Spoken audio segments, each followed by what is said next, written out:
फूल लोढ़े गैली गौरा माली फूलवरिया हो। लोढ़ी अली भांगिया धतूर जी।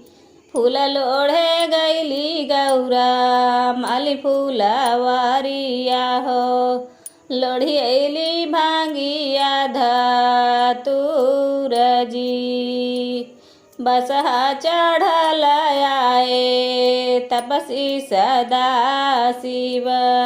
सब फूल दियले बिथराए जी। बसहा चढ़ल आए तपसी सदा शिव।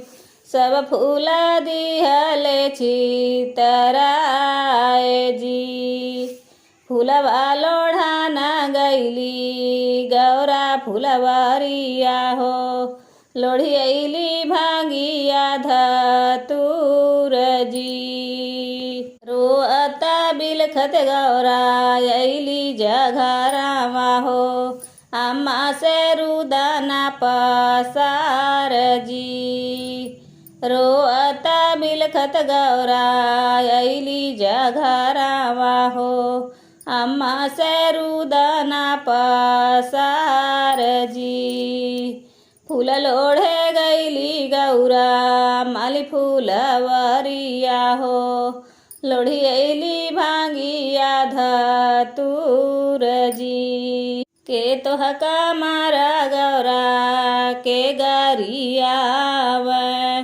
काहे तोहरो मानावा मालिन जी। के तोहका मारा गौरा के गरियावे। काहे तोहरो मानावा मालिन जी। फूल लोढ़े गैली गौरा माली फूलवरिया हो।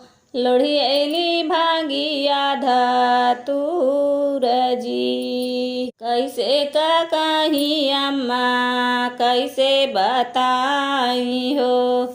हमसे रहल नहीं जाई जी। कैसे का कहीं अम्मा कैसे का बताई हो।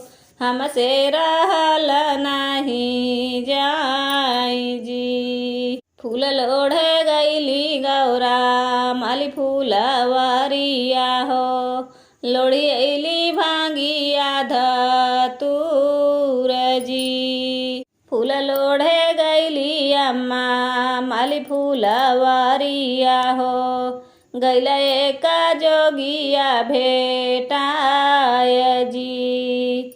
फूल लोढ़ गैली अम्मा माली फूलवरिया हो। गैल एक जोगिया भेटाय जी। फूल लोढ़े गैली गौरा माली फूलवरिया हो। लोढ़ी अली भांगिया धतूर जी। बड़े बड़े जटवा में गंगा जी के धारावा हो। गलवा में लहरेला सांप जी। बड़े बड़े जटवा में गंगा जी के धारावा हो। गलवा में लहरेला सांप जी। फूल लोढ़े गैली गौरा माली फूलवरिया हो।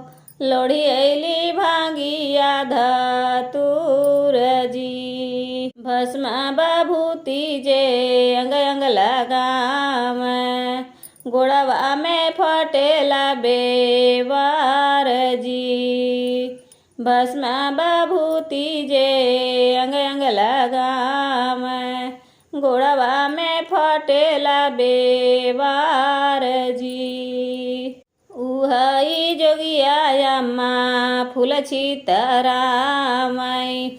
बहिया जे दिहले मारोड़ी जी।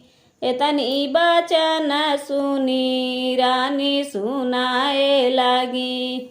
गौरा से कहाँ यार थाई जी। एतनी बचन सुनी रानी सुनाए लगी।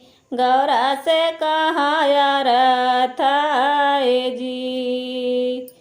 इहई जोगिया गौरा तोहरा ही स्वामी जी, कैसे कगइलू भूलाई जी।